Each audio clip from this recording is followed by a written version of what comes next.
Mas que conversa é essa?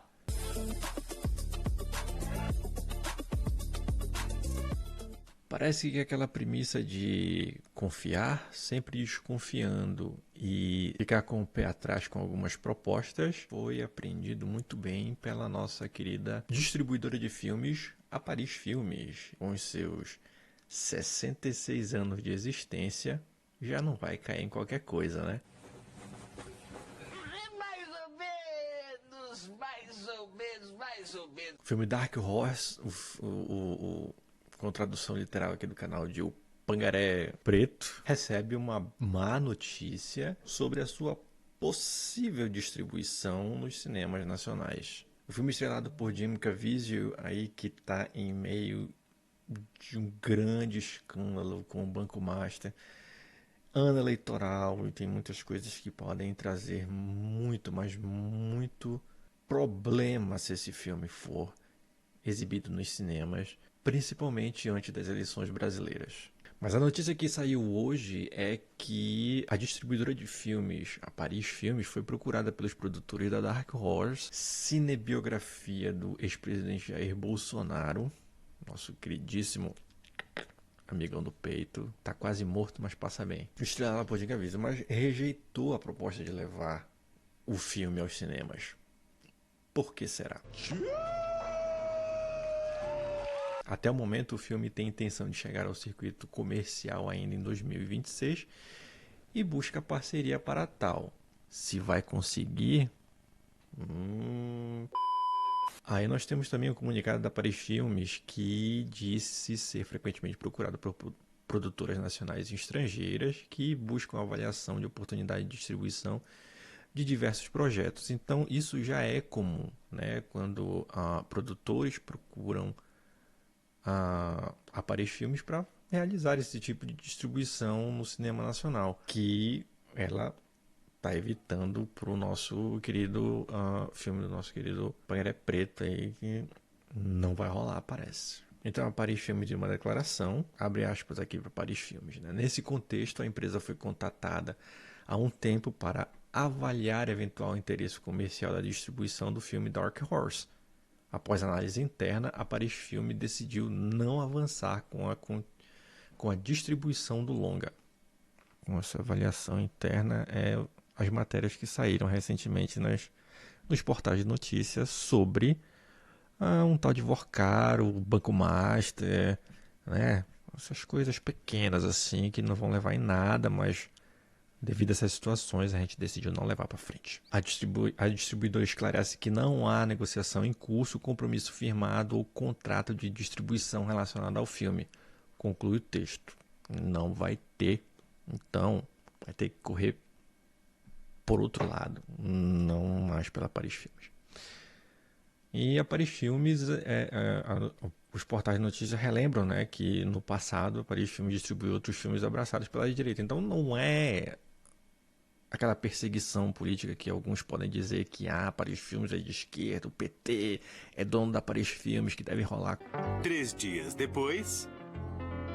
Não é isso, até porque a Paris Filmes ela distribuiu o filme Som da Liberdade, também estrelado por Jim Caviezel, que é consideravelmente um ator de direita. Quer dizer, isso não é uma justificativa de distribuir ou não distribuir o filme. Não é o lado político.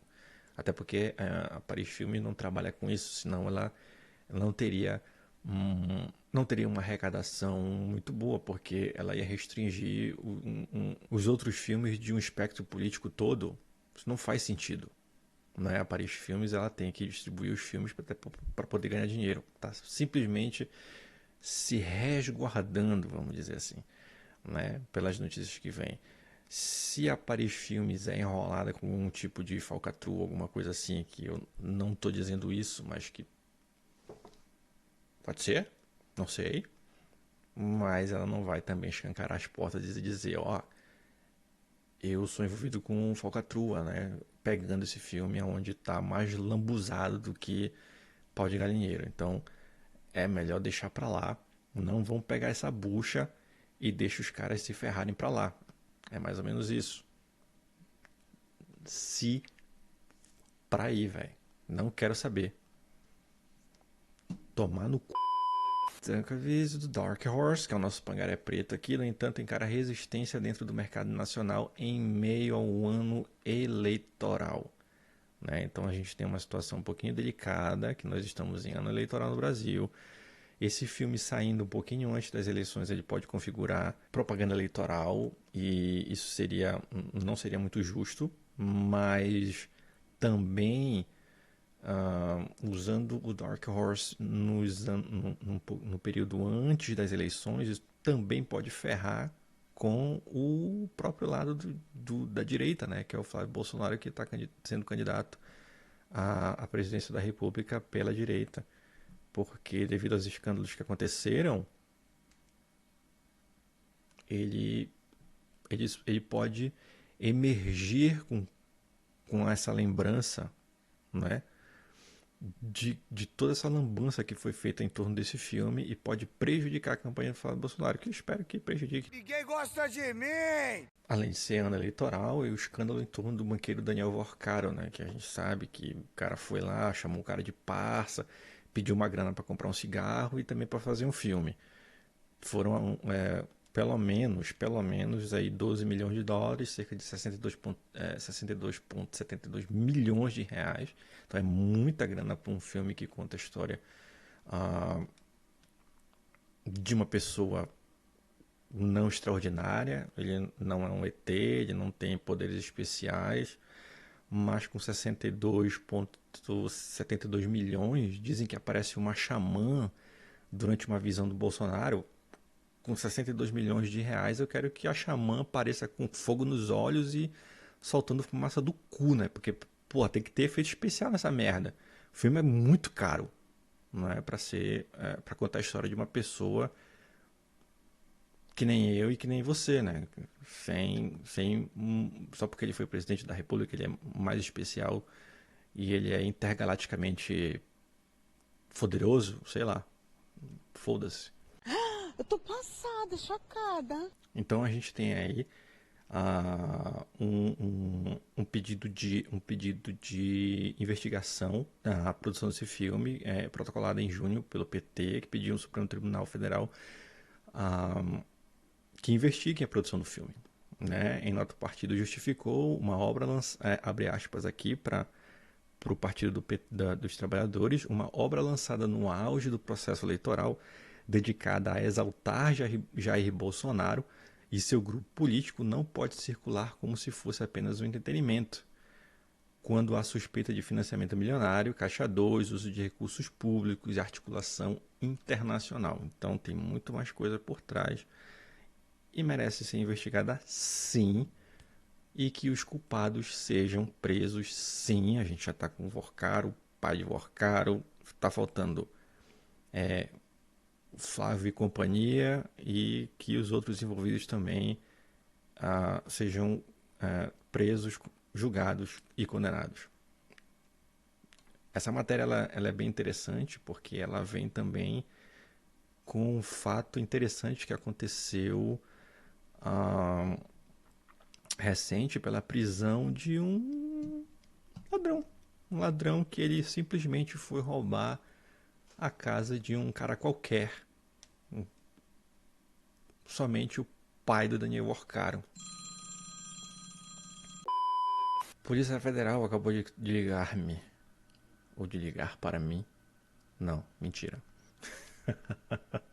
Bom, o fato curioso é que quando a gente vê a notícia, né, e a gente começa a ler, a gente vê que o cara é o pai do Vorcaro, que mora num condomínio de luxo, onde a segurança é maior do que o meu bairro inteiro, e o cara sai com as coisas na costa, assim, sem ser pego no momento do ato. Aí a gente fica assim, que conversa é essa, velho?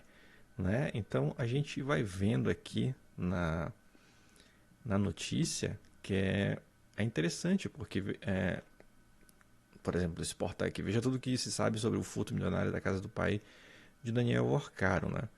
E se a gente for aqui descendo um homem de 41 anos foi preso suspeito do crime, de acordo com a Polícia Civil. Ele é especializado em furtos a residências de alto padrão e já havia sido detido anteriormente por crimes semelhantes no mesmo condomínio. Então, no mesmo condomínio, esse cara já foi lá e já furtou outras casas. É um pouco estranho, né?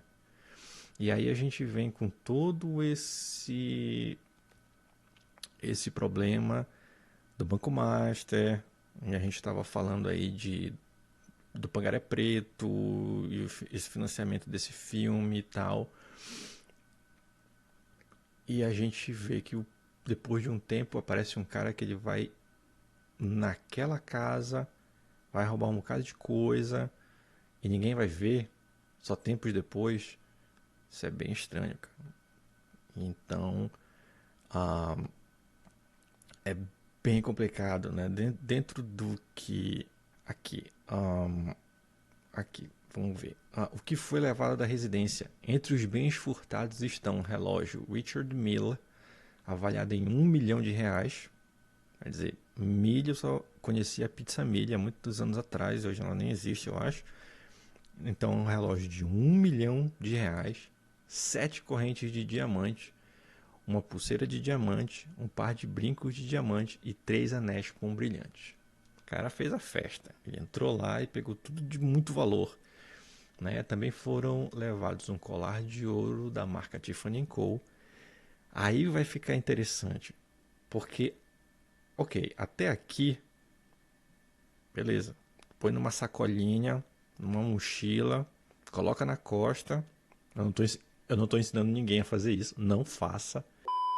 Digamos que ele é parça de alguém lá, consegue entrar, mas ele vai ter que sair com aquelas coisas por algum lugar. Carregando uma mochila, porra, legal, de boa. Mas aí o negócio começa a ficar estranho, porque mais itens foram 6. Não foram uma. Foram 6 bolsas de grife. Eu não sei... Vocês que compram bolsas de grifes podem me ajudar, porque eu acho que bolsa de grife ela não é minúscula e nem microscópica. Ela é grande, ou pelo menos um tamanho considerável, mas ele levou 6 de grife. 6 cartões bancários, diversos sapatos, diversos. Ele não deixou o sapato dele que ele foi, calçou um e levou mais um na mão. Foram diversos. E chinelos e uma pistola calibre .380. Cara, se uma segurança de um condomínio fechado vê um cara carregando tudo isso, ele não vai sair de lá. Não é? Então... isso aqui tem que ser investigado, né? A matéria diz que a Polícia Civil está investigando para ver se teve alguma participação de outras pessoas, até mesmo na receptação desses produtos. Receptação porque foi descoberto, os bens furtados foram recuperados, tem esse tópico aqui. Então, parte dos materiais localizados foi apreendida e devolvida às vítimas. No entanto, os itens de maior valor, como o relógio de R$1 milhão, aquele da Pizza Mille lá, e as joias com diamantes seguem desaparecidos. Agora, será que foram mesmo só as joias e o relógio que não foi recuperado? Quem sabe uma pasta, alguns arquivos, não sei, só estou falando, conjectura vozes da minha cabeça, né? Não sei, não é? Papai disse para que tem um negócio escondido ali, é melhor que a Polícia Federal não pegue, né? Então vai lá, recupera. Tu vai ser preso? Vai, mas a gente te banca lá na cadeia, né? O cara aceitou a proposta e foi. Deixa com o pai. Bom, super esquisito, né? Espero mais um caso aí que a Polícia Federal, quero dizer, a Polícia Civil consiga esclarecer esse caso e que todos os envolvidos paguem pelos seus delitos, tá? 2 casos bem interessantes, acho que estão correlacionados, né? Porque Banco Master, Daniel Vorcaro, Papai Vorcaro, Flávio Bolsonaro e família, companhia e o Pangaré Preto, tá todo mundo no mesmo saquinho podre, tá? Para vocês que ficam, um beijo do titio, beijo baby e até a próxima.